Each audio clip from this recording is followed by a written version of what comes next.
দুনিয়ায় সবকিছু বদলাতে পারে, কিন্তু মায়ের ভালোবাসা কখনোই বদলায় না। মাই একমাত্র মানুষ যিনি নিজের কষ্ট লুকিয়ে সন্তানের মুখে হাসি ফোটাতে পারে। ছোটবেলায় পড়ে গেলে যিনি সবার আগে ছুটে আসতেন, বড় হয়ে দুঃখ পেলে যিনি সবার আগে ঠিক পান, তিনি হচ্ছেন একমাত্র মা।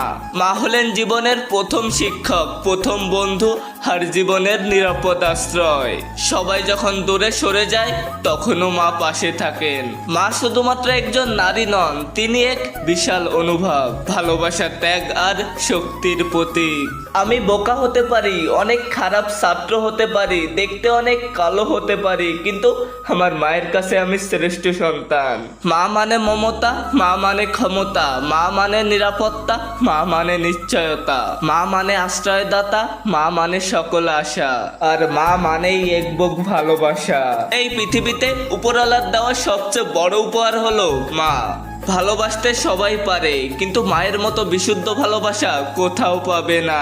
একটা জিনিস কি জানো তো, প্রত্যেকটা শিক্ষার্থীর সফলতার পেছনে তার মায়ের বকা, ঝাঁটা, জুতা এগুলো থাকবেই।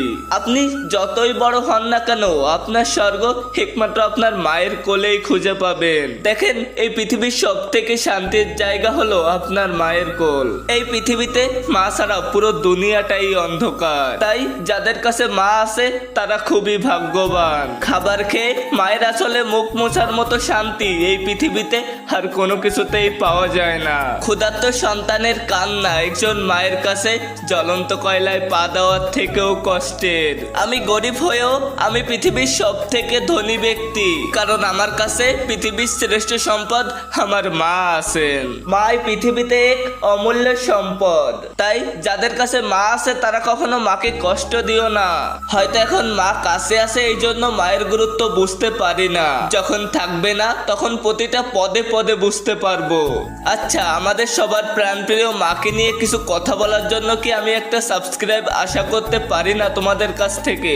প্লিজ ভিডিওটায় লাইক করে চ্যানেলটা সাবস্ক্রাইব করে দাও। তো আজকে আমি বিদায় নিচ্ছি তোমাদের পক্ষ থেকে। হয়তো দেখা হবে পরবর্তী কোনো ভিডিওতে।